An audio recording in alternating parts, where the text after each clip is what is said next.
When things go wrong, those in power often promise to make it right. But do they? In this series, The Times investigates to see if those promises were kept.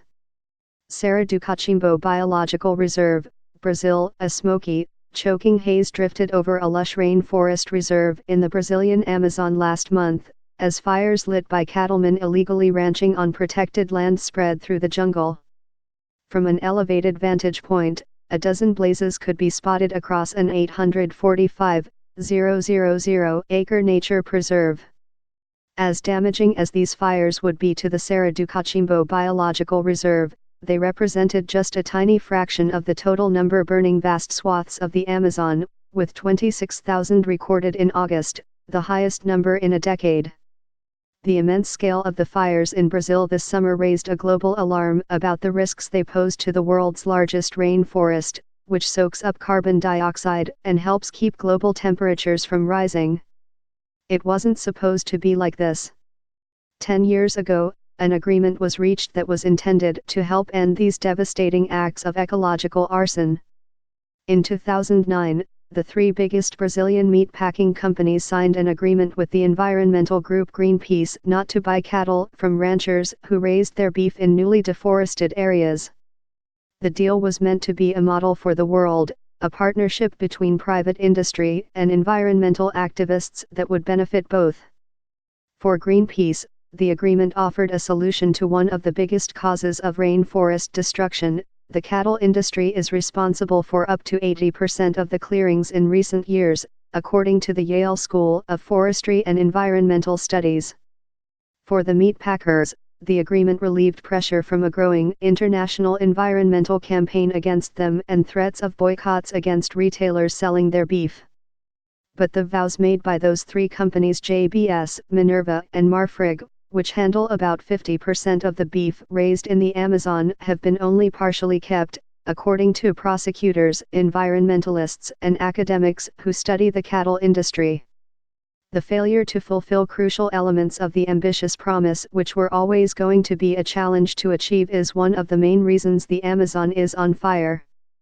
Cattle ranching has been responsible for 18,000 square miles of additional deforestation, equivalent to New Hampshire and Vermont combined, since the 2009 agreement between Greenpeace and the meat packers, according to University of Wisconsin researchers. Convinced that the meat packers were not living up to their commitments, Greenpeace pulled out of the agreement in 2017. "We saw that they failed to comply with what they had promised," said Adriana Caru, the lead Greenpeace Amazon activist. "They could have done much more. The slaughterhouses are making a minimal effort." What we found.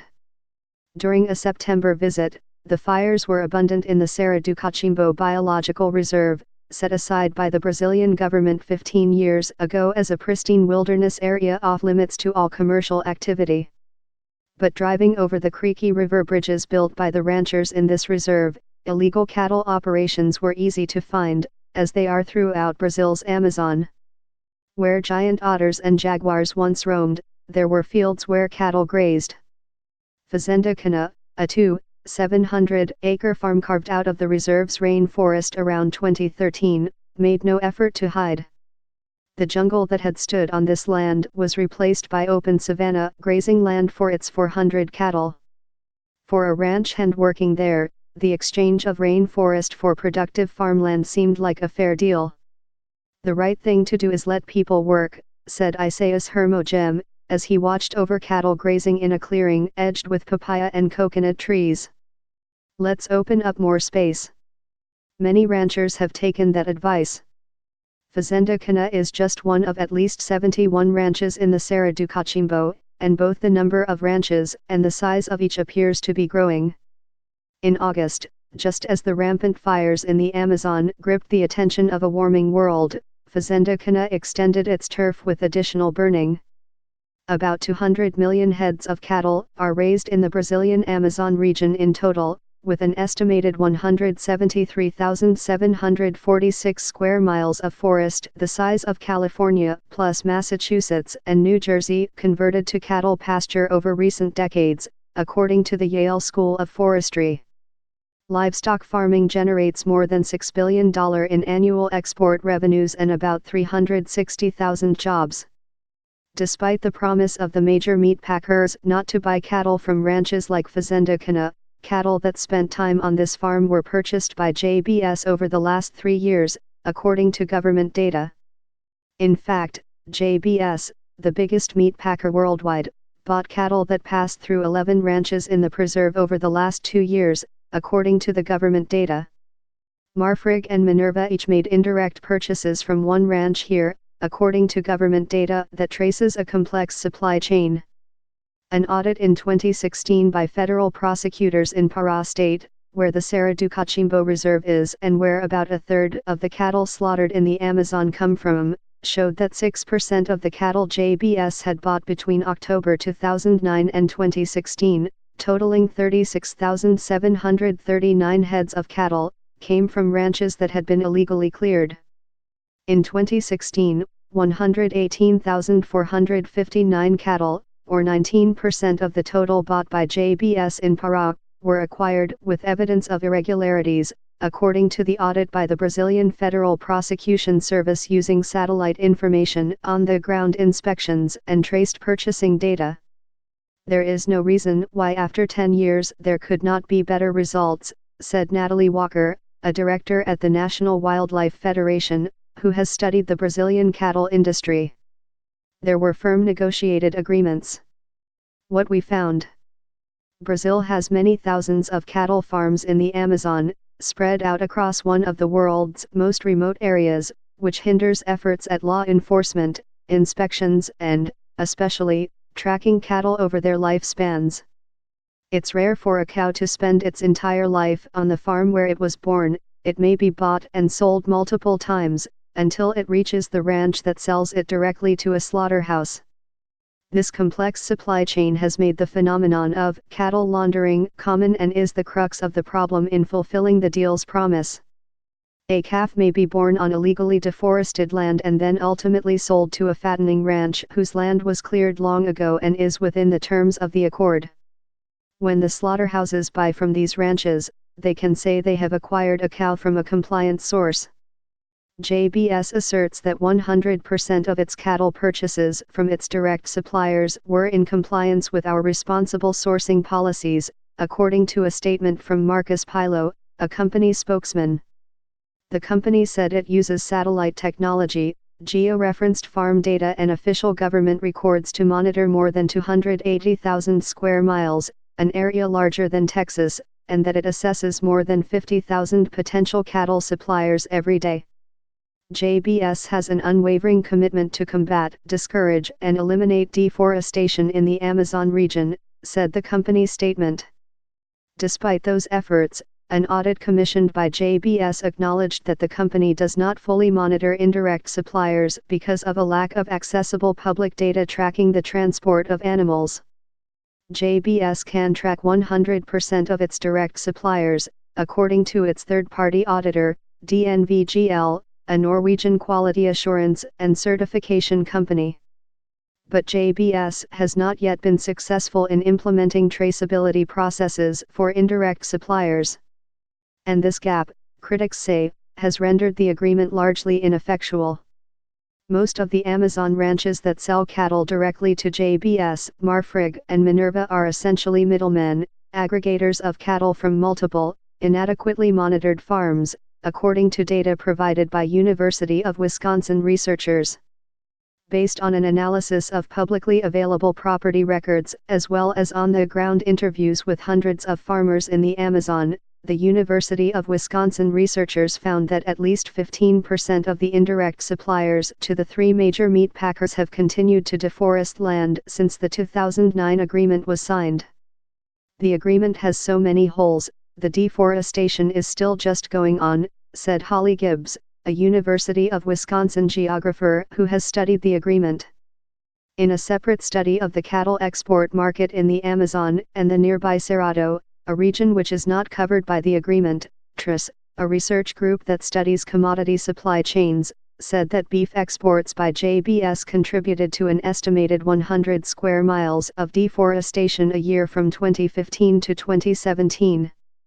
And the deforestation totals in the report reflect only a small part of the problem, because 80% of the meat produced in the region goes into the domestic market, whose effect on deforestation TRIS did not measure. The lack of monitoring of indirect suppliers is a big blind spot, said Erasmus Zuermgassen, a TRIS researcher. Slaughterhouses, like JBS, have no way of guaranteeing that cattle from deforesting properties don't ultimately end up in their supply chain. What we found. The landmark agreement signed by JBS, Minerva, and Marfrig was considered very promising. The deal obligated the three companies to ensure that farmers who sold them cattle were not actively engaged in deforestation. Soon after the Greenpeace deal, federal prosecutors reached an accord with 13 additional national meat packers, allowing federal law enforcement officers to monitor the source of their cattle so slaughterhouses would cut ties with cattlemen who cleared a significant amount of forest. Eventually, about 100 signed on, including the Big Three. At first, the agreements did lead to improvements, as the meatpacking companies established the necessary protocols to monitor their direct suppliers.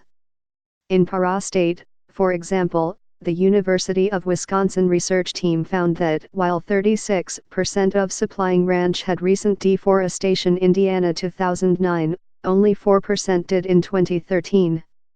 But at the same time that the agreements limited the amount of new land for grazing, demand for beef was growing both domestically and internationally. The incentive to clear more rainforest for pasture became hard to resist, and the result was a surge in the cattle laundering practice that has undermined the deals and ravaged Brazil's rainforests. Compounding the problem, farmers and ranchers have treated the inauguration of the right-wing populist Jair Bolsonaro as president in January as a green light to burn deeper into the rainforest. If there was one thing Bolsonaro was crystal clear about, said Jeremy M. Martin, Vice President for Energy and Sustainability at the Institute of the Americas, a California-based research organization, it was that he was 100% willing to compromise the Amazon for economic upside. What we found. The agreement with Greenpeace recognized that animals that end up in slaughterhouses are not always raised by the direct suppliers, and the three companies agreed they would monitor the complex path taken by cattle as they moved through the Amazon. The tracking system was supposed to be in operation by 2011. But on the 10th anniversary of the agreement, the companies still have not found a way to fully monitor the indirect suppliers. While critical of the performance of JBS and other meat packers, government prosecutors and academics say the three companies are only part of the problem, and so can only be part of the solution. The companies have been handicapped by the inconsistent quality of government inspections that monitor cattle traffic from farm to farm. And cattle data is scattered and incomplete, government officials say. Daniel Azurdu, a senior federal environmental prosecutor who has investigated the cattle industry, said that JBS and the other meat packers have acknowledged the problem. In meetings, they say, "We are victims of fraud," he said. But I think they could do more. The independent auditor used by JBS said that tracing the full supply chain would only be possible if JBS had complete access to animal transportation documents that are closely guarded by the Ministry of Agriculture. Another of the signatories to the deal, Minerva, also pointed to the intractable problems in the supply chain. Today there are no reliable and accessible statistics on the cattle traceability chain, Minerva said in a statement. Any indirect supplier control initiative at this time is not monitorable, reportable, and attestable. Marfrig said it was in full compliance with the agreement, and is working to develop new solutions to foment a deforestation-free supply chain. Brazil's agriculture minister, Tereza Cristina da Costa Dias, agreed in an interview that the government's animal transport information was disorganized, dispersed, and difficult to access. Asked if the cattle industry was doing enough to protect the Amazon, she said, "That's a very difficult question." What we found. No one disagrees with the minister about the difficulty of the task. Following the life cycle of a cow takes sophisticated surveillance, regulatory supervision, standardized records, and systematic auditing, a complex process that, critics acknowledge, is especially hard in the Amazon. But thousands of miles from the Brazilian rainforests, in Madison, Wisconsin, a team of University of Wisconsin researchers has spent nearly a decade attempting to show it can be done.